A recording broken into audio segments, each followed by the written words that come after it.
Bonjour tout le monde. Alors, partie 2, le rapport de synthèse. La première question traitait des principes qui devraient être à la base du futur régime public universel, donc un régime qui correspond autant aux besoins des travailleurs, des travailleuses que de la population en général. Ce qu'on a constaté dans les ateliers, c'est une adhésion importante et spontanée de la part des participants et des participantes.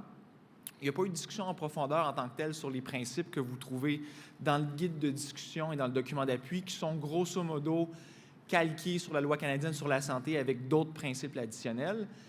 Mais ce qui est ressorti aussi des discussions, c'est que tout le monde aime la tarte aux pommes, donc c'est des principes qui sont très bons, mais il y a un sentiment de méfiance, un certain cynisme envers les gouvernements, envers leur capacité à mettre en œuvre ces principes-là. Donc ça, je pense, c'est un élément qui constitue la trame de fond de ces discussions-là.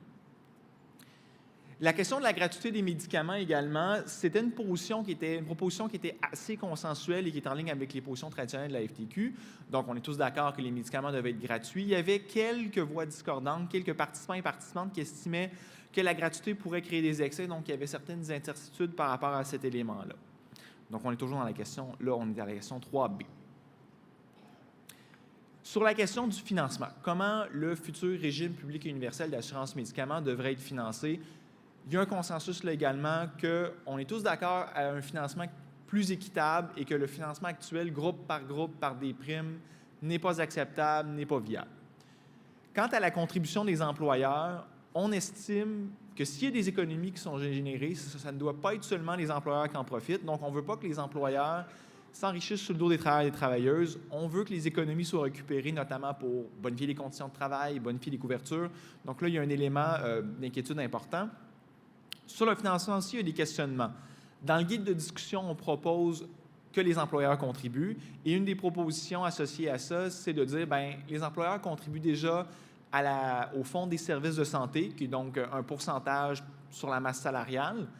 Donc, on transfère les primes payées au privé par cette cotisation-là. Et là, on avait une inquiétude sur les petits employeurs, donc les PME. Ça va être quoi l'impact pour les petites entreprises? Donc, ça, c'est peut-être une question à répondre. L'autre question sur le financement, ça va être quoi l'impact sur les autres couvertures d'assurance si on passe des régimes privés au régime public? Donc, est-ce que les assureurs vont aller chercher les profits qu'ils ont perdus ailleurs? Est-ce que ça va faire augmenter le coût des autres protections de santé, des soins dentaires?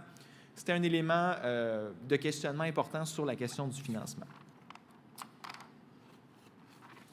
Le reste des discussions traitait de la gestion de la liste des médicaments et de la façon de choisir les médicaments dans le nouveau régime public universel.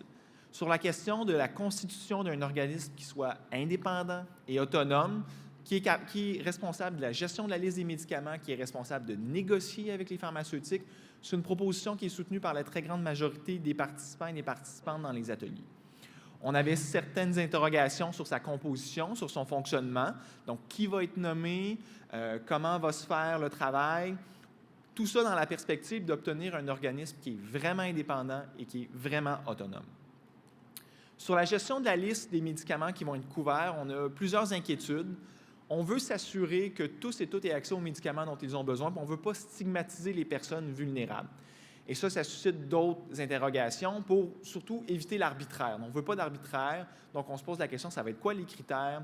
Comment vont être faits les arbitrages qui vont être opérés par cet organisme autonome et indépendant responsable de la liste des médicaments? Sur l'industrie pharmaceutique, ma collègue Lise en a parlé tout à l'heure, il y a un fort sentiment d'indignation puis une grande impression de se faire avoir. Et si je peux m'exprimer pour le champ lexical qui a été utilisé, on a parlé de mafia, de gimmick, de cartel, de magouille, qui ne sont pas des qualificatifs très positifs par rapport à l'industrie. Et aussi toute la nécessité de contrer ces abus-là. On a parlé notamment de la question de la publicité des médicaments d'ordonnance. La professeure Joanne Collin, hier, a montré quelques exemples. Donc ça, c'est inacceptable, que ça doit cesser. Il y a aussi une perte de contrôle par rapport à l'industrie. Il y a une nécessité de rebâtir ce rapport de force-là face aux industries pharmaceutiques. On a parlé aussi tout à l'heure de la soif de transparence sur les prix, sur les honoraires des pharmaciens. Donc, ça résume grosso modo les discussions sur la thématique 2. Donc, si vous avez quelque chose à rajouter ou à commenter,